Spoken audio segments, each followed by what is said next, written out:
Baik, bismillahirrahmanirrahim. Saya Dwi Apriyadi Nugraha, NIM 11920070018. Izin melanjutkan materi dari teman-teman saya sebelumnya. Sekarang, materi yang akan saya sampaikan yang pertama adalah mengenai skala derajat Celcius, yang kedua adalah mengenai termometri hambatan listrik, yang ketiga mengenai termokouple, dan yang terakhir, yang keempat adalah skala pengukuran suhu praktis internasional atau IPTS 68. Oke, untuk materi kita yang pertama yaitu mengenai skala derajat Celcius.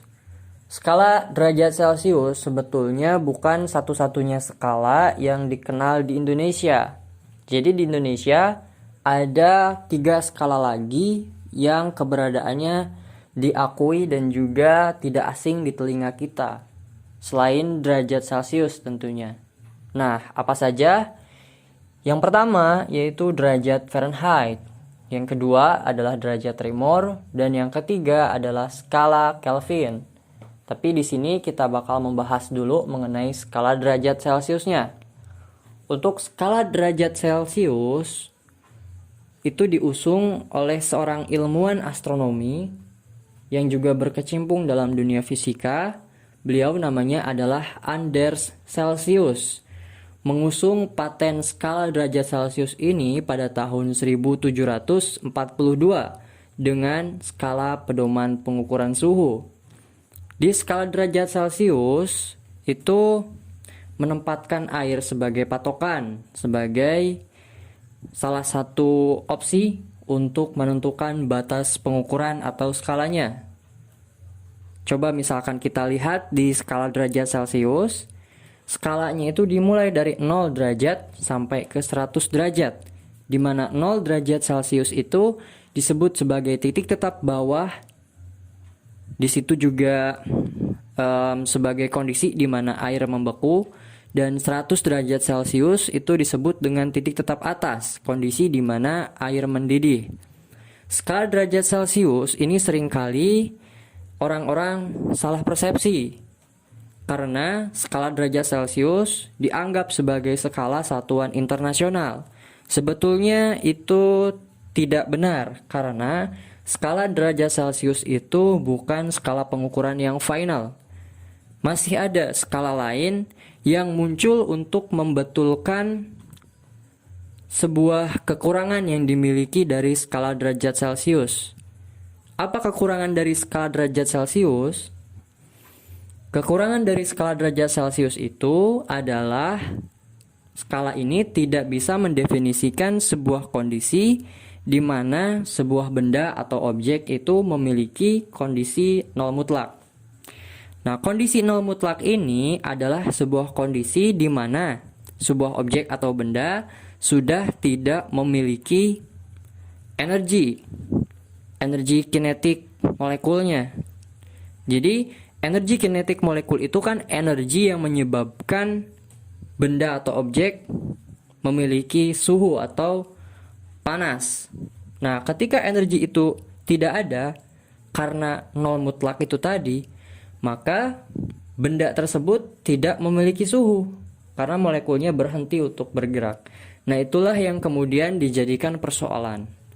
Datang ilmuwan selanjutnya setelah Anders Celsius, namanya adalah Lord Kelvin.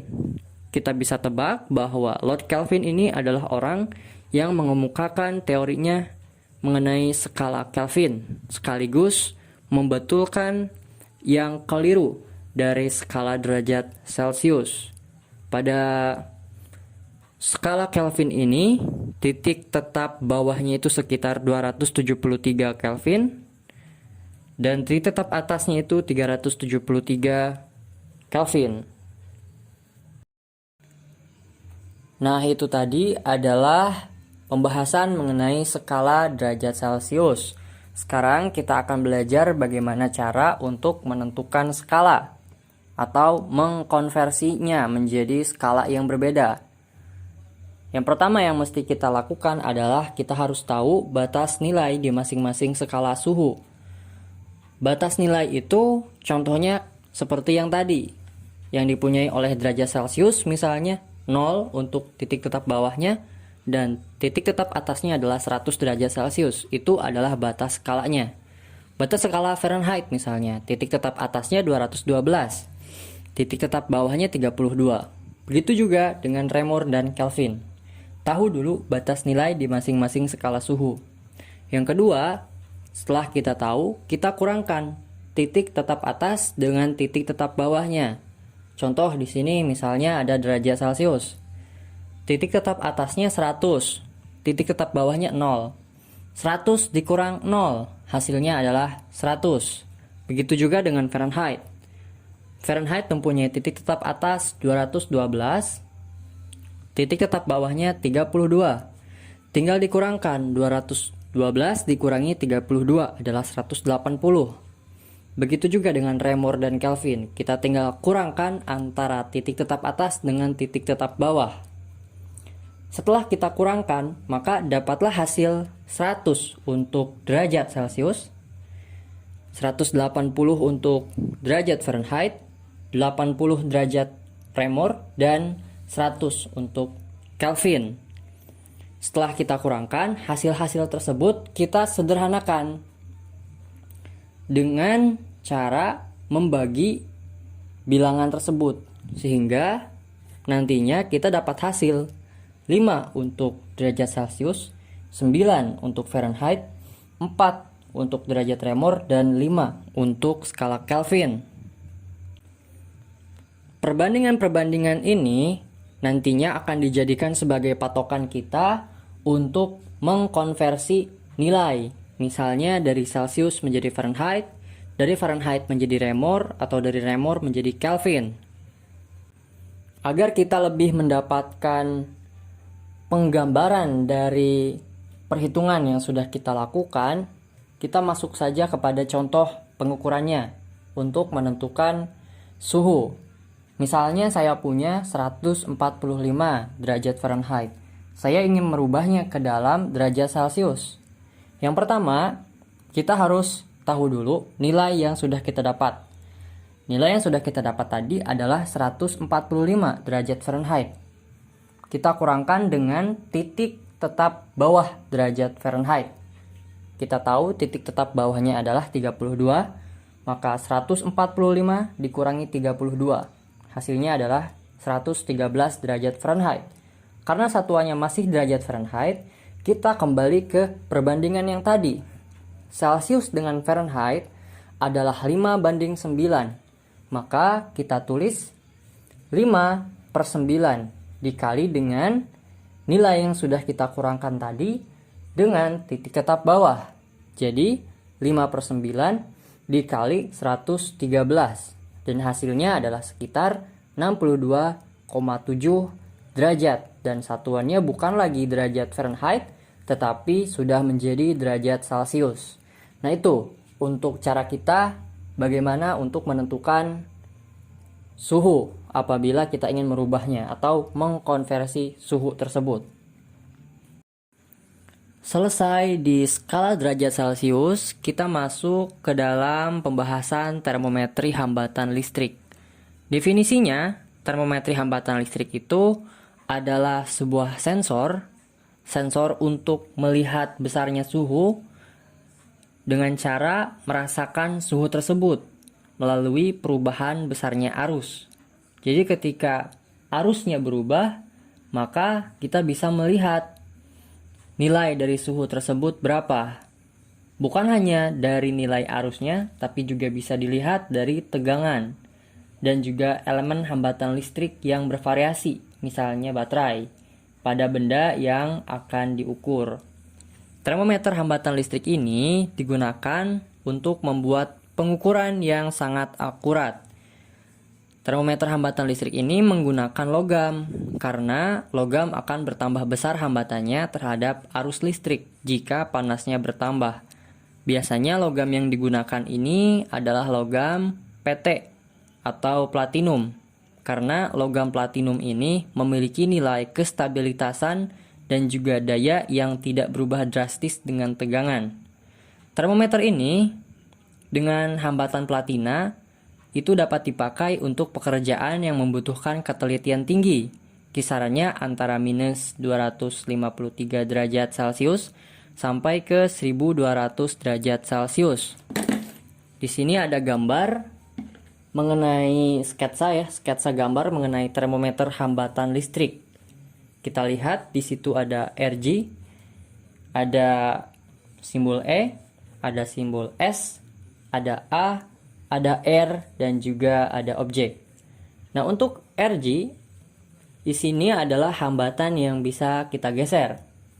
Untuk E itu adalah baterai atau sumber tegangannya, S itu adalah untuk saklar, dan A itu adalah untuk ampemeter. Sisanya adalah hambatan dan juga objek yang akan kita ukur.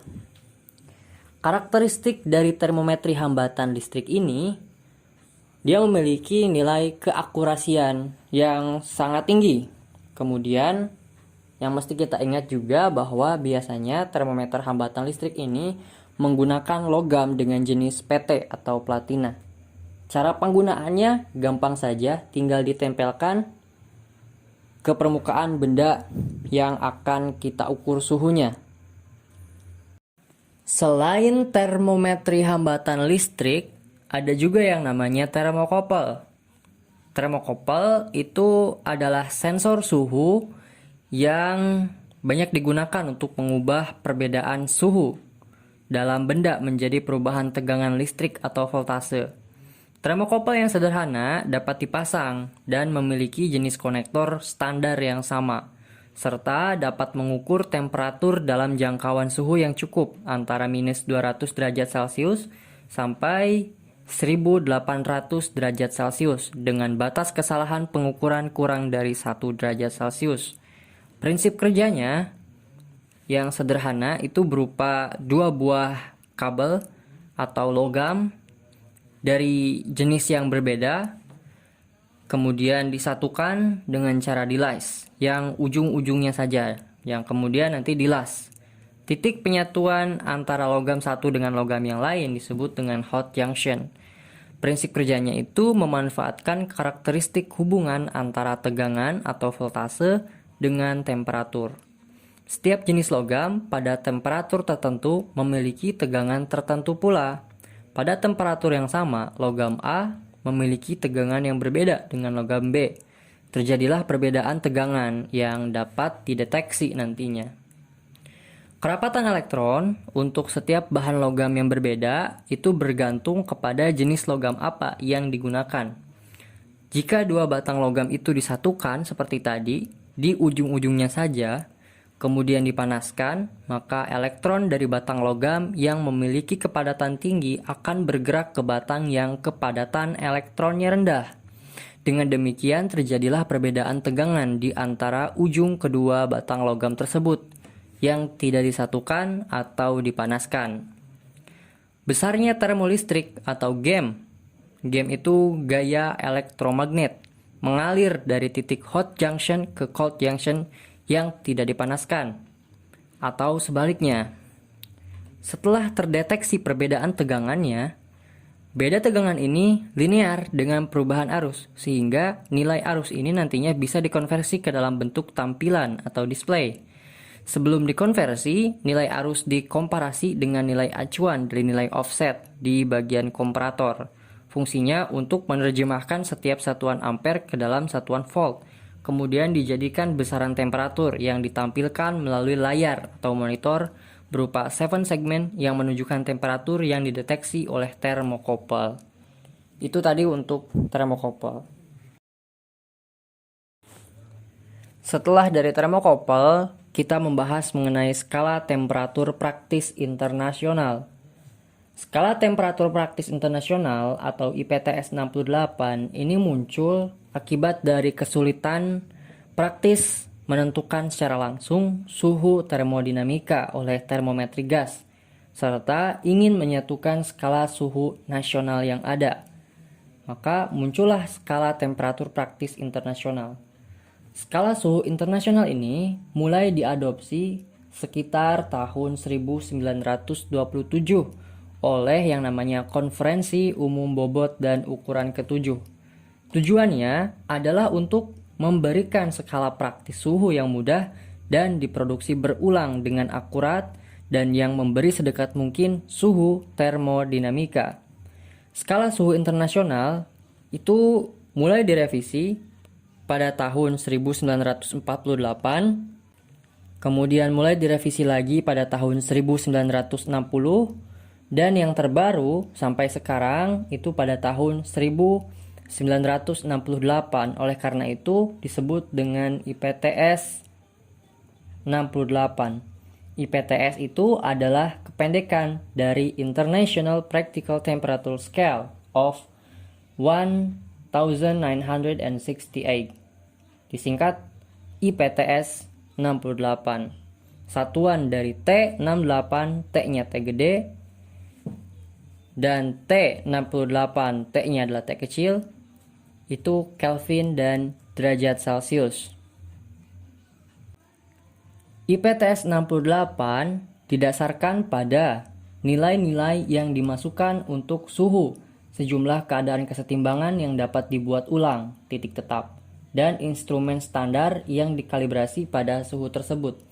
Dalam batas-batas akurasi eksperimental, suhu ditempatkan pada titik tetap sama dengan nilai-nilai eksperimental terbaik pada tahun 1968 dari suhu titik tetap termodinamika.